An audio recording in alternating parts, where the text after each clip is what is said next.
Hi guys, welcome to our channel. எல்லோரும் எப்படி இருக்கீங்க? நல்லா இருக்கீங்கன்னு நம்புகிறேன். இன்றைக்கி நம்ம என்ன வீடியோ பார்க்க போகிறோம் அப்படின்னா, சிம்பிளான ஒரு ரெசிபி வீடியோ தான் பார்க்க போகிறோம். வெங்காய துவையல் ரெசிபி. இது வந்து சாதத்து கூட சேர்த்து சாப்பிட ரொம்பவே டேஸ்ட்டாக இருக்கும்.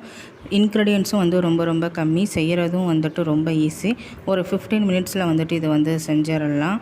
நம்ம குயிக்காக ஏதாவது வந்துட்டு குழம்பு வைக்க முடியாத டைமில் வந்து பார்த்திங்க அப்படின்னா, இந்த மாதிரி வந்துட்டு துவையல் வந்து நம்ம செஞ்சு சாப்பிட்டுக்கலாம். ரொம்பவே நல்லாயிருக்கும். ஓகே, இது எப்படி செய்யலாம், இதுக்கு தேவையான பொருட்கள் என்ன பார்த்துடலாம் வாங்க. இது செய்கிறதுக்கு ஒரு 6லேருந்து 7 பெரிய வெங்காயம் வந்து எடுத்திருக்கேன். உங்கள்கிட்ட சின்ன வெங்காயம் இருந்துச்சுன்னா கண்டிப்பாக சின்ன வெங்காயம் எடுத்துக்கோங்க. டேஸ்ட் இன்னுமே ரொம்ப நல்லாயிருக்கும். அதை வந்துட்டு நல்லா கட் பண்ணி இந்த மாதிரி ரஃப்பாக கட் பண்ணி எண்ணெயில் போட்டு நல்லா வதக்கி எடுத்துக்கோங்க. கடலெண்ணெய் யூஸ் பண்ணிக்கோங்க, அதான் நல்லாயிருக்கும். நல்லா வதக்குனதுக்கு அப்புறமேட்டு அது கூடவே ஒரு 6லேருந்து 7 வரமிளகாய் வந்து சேர்த்துக்கோங்க. சேர்த்துட்டு நல்லா ஃப்ரை பண்ணி விடுங்க.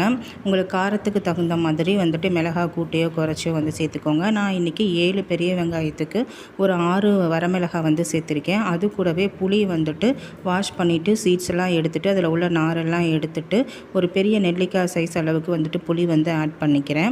உங்களுக்கு புளிப்பு சுவை கம்மியாக வேணும்னா கம்மியாக ஆட் பண்ணிக்கோங்க, அதிகமாக வேணும்னா அதிகமாக ஆட் பண்ணிக்கோங்க. உங்கள் டேஸ்ட்டுக்கு தகுந்த மாதிரி எல்லாத்தையும் வந்துட்டு கூட்டி குறைச்சி சேர்த்துக்கோங்க. புளியை ஆட் பண்ணிவிட்டு வந்துட்டு ஒரு நிமிஷம் அளவுக்கு ஸ்டவ் வந்து சிம்லேயே வச்சுட்டு ஃப்ரை பண்ணி விடுங்க. ரொம்ப வதங்கணும்னு எதுவுமே அவசியம் கிடையாது. இந்த அளவுக்கு வந்துட்டு வதங்கினா போதும். இது நல்லா வந்துட்டு இப்போ எல்லாமே ஃப்ரை ஆகி வந்துடுச்சு. இப்போ வந்து நீங்கள் வந்து ஸ்டவ் வந்து ஆஃப் பண்ணிவிடுங்க.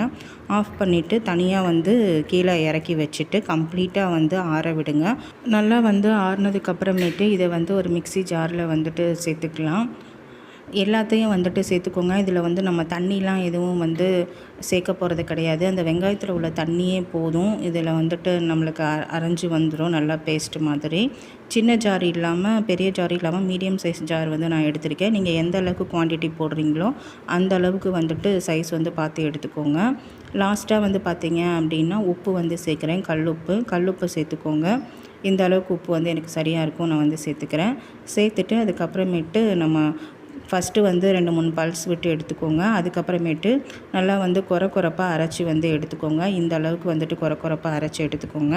இது வந்து நம்மளுக்கு மிளகாய் 1-2 தெரியுது இல்லையா, இது வந்து குழந்தைங்களுக்கெல்லாம் கொடுத்தா வந்துட்டு ஒரு மாதிரி வாயில் தட்டுப்படும். அதனால் வந்துட்டு இன்னும் ஒரு 2-3 சுற்று வந்து விட்டு எடுத்துக்கோங்க. இந்த அளவுக்கு போதும். இதுக்கு மேலே அரைச்சிட்டோம் அப்படின்னா இதோட டேஸ்ட்டு வந்துட்டு மாறிடும். இந்த அளவுக்கு வந்துட்டு அரைச்சதும் வந்துட்டு எடுத்துருங்க, தனியாக பவுலுக்கு மாற்றி வச்சுருங்க. அவ்வளோதான், வந்துட்டு இப்போ நம்மளுக்கு இது வந்து சர்வ் பண்ண ரெடி ஆகிடுச்சு. இது வந்து பார்த்திங்க அப்படின்னா உங்கள்கிட்ட அம்மி இருந்தால் நீங்கள் அம்மியிலே அரைச்சி எடுத்துக்கோங்க. டேஸ்ட்டு வேறு லெவலில் இருக்கும். எங்கள் பாட்டி வந்து பார்த்திங்க அப்படின்னா சின்ன வெங்காயத்தில் வந்துட்டு இந்த மாதிரி செஞ்சு அம்மியில் அரைச்சி வடித்து எடுத்ததுக்கப்புறமேட்டு இந்த மாதிரி சுட சாதத்தை வந்து அந்த அம்மிக்கல்லில் போட்டு பிசைஞ்சு தருவாங்க. ரொம்பவே டேஸ்ட்டாக இருக்கும்.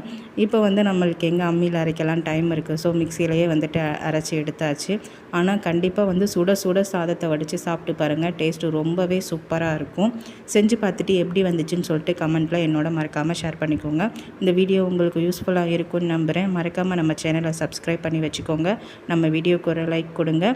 இன்னும் ஒரு யூஸ்ஃபுல்லான வீடியோவில் உங்களை வந்து மீட் பண்ணுறேன். Until take care and bye guys.